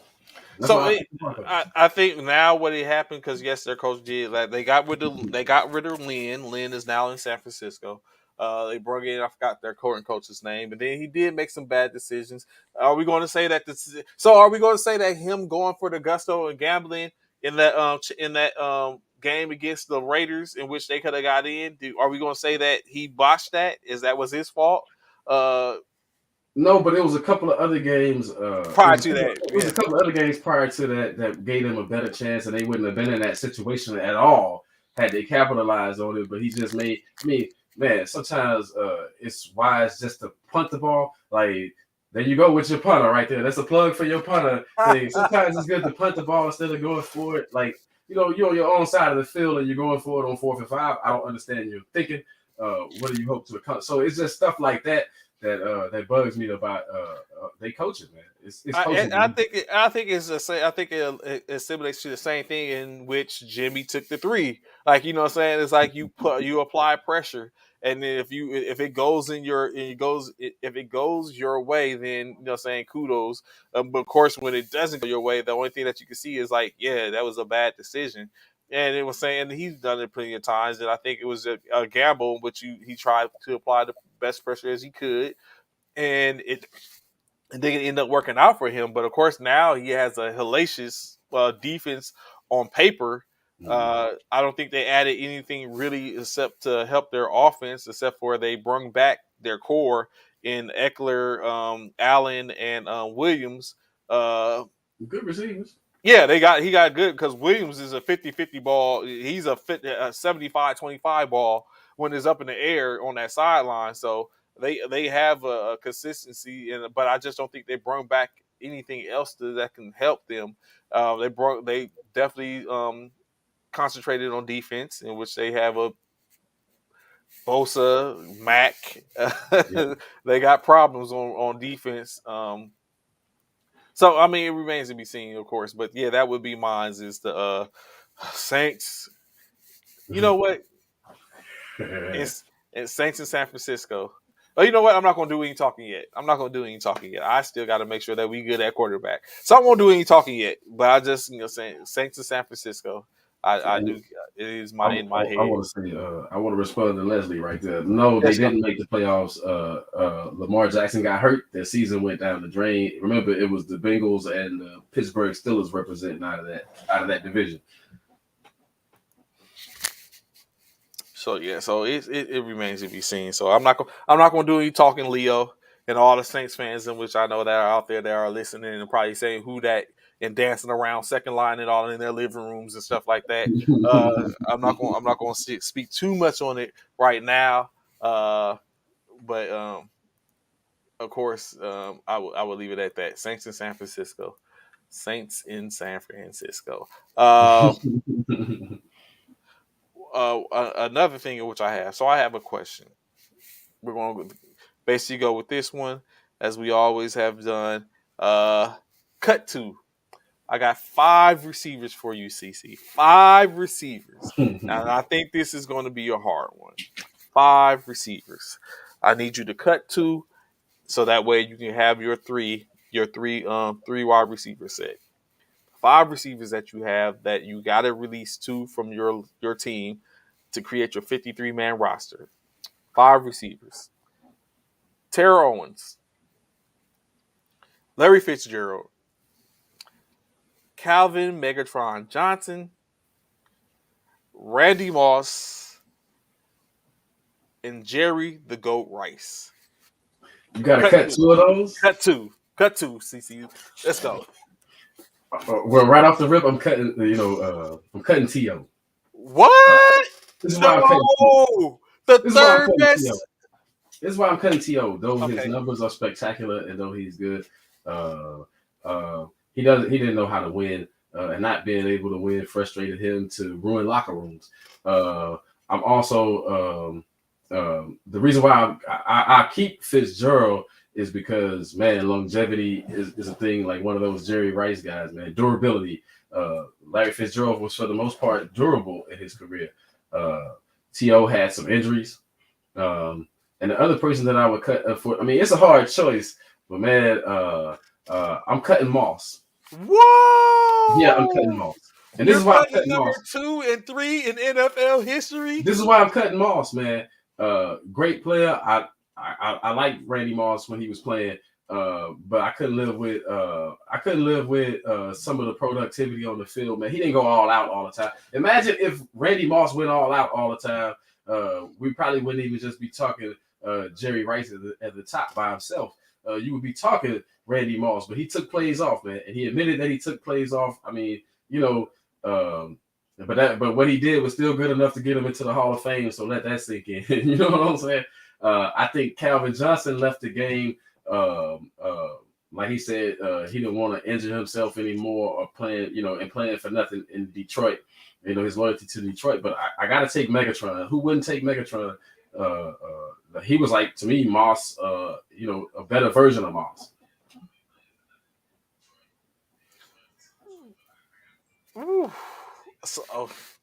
So, without doubt, we keeping Jerry. That Jerry isn't going anywhere. Right.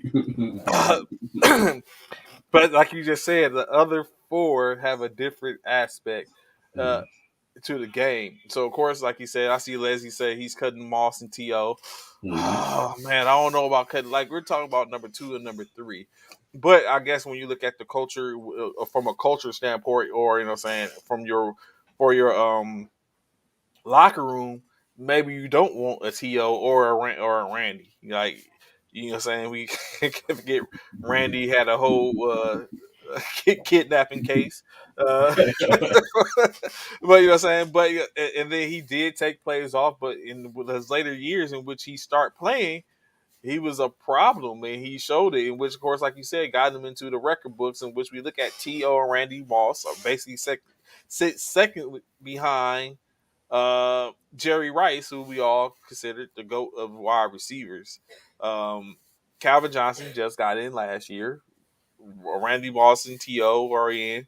The only one out of them 5 is not in currently, and that's probably just because he's waiting. Is Larry Fitzgerald, but for the most part, Larry Fitzgerald was seen as the wide receiver that did everything correctly, that did it all right, in which, in essence, is a shadow of Jerry.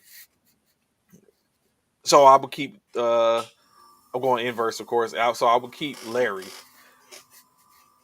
which means it only leaves one spot to be kept, which eliminates the other 2 automatically. And if you've been listening and looking at the show, y'all know I've always sip and wondered how did Calvin get into the Hall of Fame Mm. first ballot. First Mm. ballot. He deserved Hall of Fame, but first ballot. Mm. Um, in which is presumably, as I thought that it was a situation in which we're looking at the fact of how players, how Stafford was his quarterback the whole time, and how we don't hear Stafford being seen as a first Hall of Fame ballot candidate, even with his Super Bowl win. Uh, but yet Calvin Johnson is in the Hall of Fame. So I think, in that being said, Calvin would definitely be one of my cuts. Mm. Okay. In which now that leaves To or Randy, in which both were 49ers at some point in their career. Um, Hmm. and I think I would go with the latter in Randy Moss. So that means To and Calvin would be my cuts, and I will rock with Mm. Jerry, Randy, and Larry. Mm. But in Okay. case it's hard, that is basically definitely a hard situation because, but all of them bring something. Well, at least the other 3 bring something different. Mm. I mean, we got whole. We don't say you just got Megatron. You got Moss. Like, But you only, you only say that because Megatron is shied away from the light. I think like I said, I think Megatron was Randy and some more. I could see, I see personally how he got in first mm-hmm, ballot because uh, he did have like the best wide receiver season, right? As far as in terms of numbers, right? mm-hmm. Uh, Not only that, the best wide receiver game ever, right? Which happened against my Cowboys. Then he put up over 300 and something yards in one game, man. I mean, ridiculous numbers, Where do you see a one trick pony in Moss, um, Anthony? only, only the deep route. I agree with that. Only the deep route. Come on, we're not gonna act like that was his superpower. We're not gonna act like that he wouldn't take a ball across the middle and turn it up the field and go the distance. When he would run the route across the middle, he would like a lot of times stop short and then go back the other way. Like Randy Moss, I mean, for real. Like, like highlight of his career was definitely for me, it was New England. They hmm set a record that year. hmm But it was mostly because Brady wasn't afraid to go deep then, throw it downfield, and that was Randy Moss. Nothing wrong with it. Hey, your game is to go deep, man. Nothing wrong with that.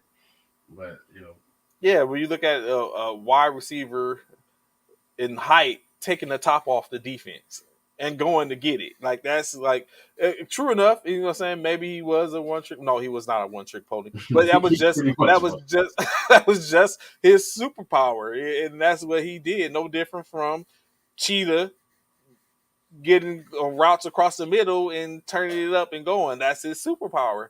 He used what was his strength. And so, you know what I'm saying? That so that's what I look at. That was his strength. And you know what I'm saying T.O. I think T.O. same thing, but it's just Cornelius says, T.O. was too he didn't he couldn't lose. He didn't know how to lose. Which caused, you know what I'm saying, problems and then the controversies and the propaganda, like that's my quarterback and all that type of stuff. Like we know you ain't right, Romo, for real. Stop playing. Right. You know, Yes, that's why but I kept Larry. Larry did a lot. Yeah. Larry's going to be. He played one team, and But there. I also want to say that if you say it's you got mossed, but it's all about jumping over people. And my question is, Randy, how high did you really have to jump? You was 6'4". The guy guarding you was 5'9". I mean, you know what I'm saying? It's like, hey, the guy guarding you is 5'9". A lot of cornerbacks are not that tall. So I don't, so all that you got moss stuff. I mean, it's cool for the highlights, but really, truly, but really, I mean, Megatron, you was like 6'6". I mean, I'm just saying, like, cornerbacks will tell you it's a lot harder for them guarding those guys than you think with the height, with the height disparities and stuff like that. So True that. I definitely. I can't wait to get Bishop on tomorrow and maybe ask him the same question and hear his answer. Of course. But of course, saying as we come to close to the end for today's show, as I said, please sure to tune in with us tomorrow.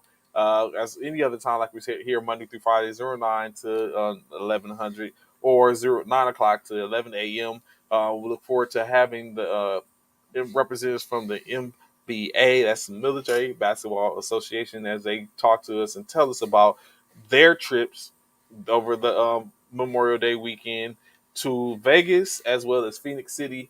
And we get to talk to them about the championships and what we have when you're looking at the going all handling it all out the conferences into the NBA finals, where you see one, if not anyone, from all over. As of course, there is a certain brotherhood amongst it, as these are players who have played against or with each other all for many years, and we get to talk to them about that and what that looks like tomorrow. Of course, more probably a little intricacy in the reference to Golden State, anything else that comes out in or around the sports era.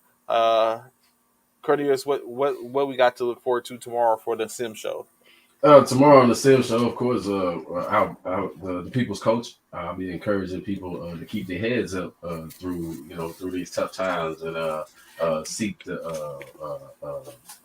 knowledge on the mental health awareness and stuff in the wake of these recent shootings. I speak about all three of the recent shootings, not just the Uvalde thing, but also the Buffalo supermarket. And a breakdown of what happened in Southern California. As far as some of the Asian people being attacked and things like that. So basically, it's a breakdown of the hatred and the mental problems of this country right now. Things that seem to be showing their faces more and more. So check me out, the People's Coach at the Sim Show that stimulates your mind. Tuesdays, 5:30 p.m. Eastern. So, of course, like you said, be sure to check that out. Like I said, we'll be right here, ready to go and talk about all those things in sports, as we always do. So, at this point, we bid y'all farewell. Make sure y'all enjoy y'all weekend, the rest of y'all weekend, extended weekend for those who have an extended weekend. And look forward to seeing y'all back to work, but rocking with us in the morning. So, at this point, high speeds. I thank y'all for showing up the formation this morning. At this time, attention, fall out. Look forward to seeing y'all tomorrow. Thank Peace. you. Oh, yeah.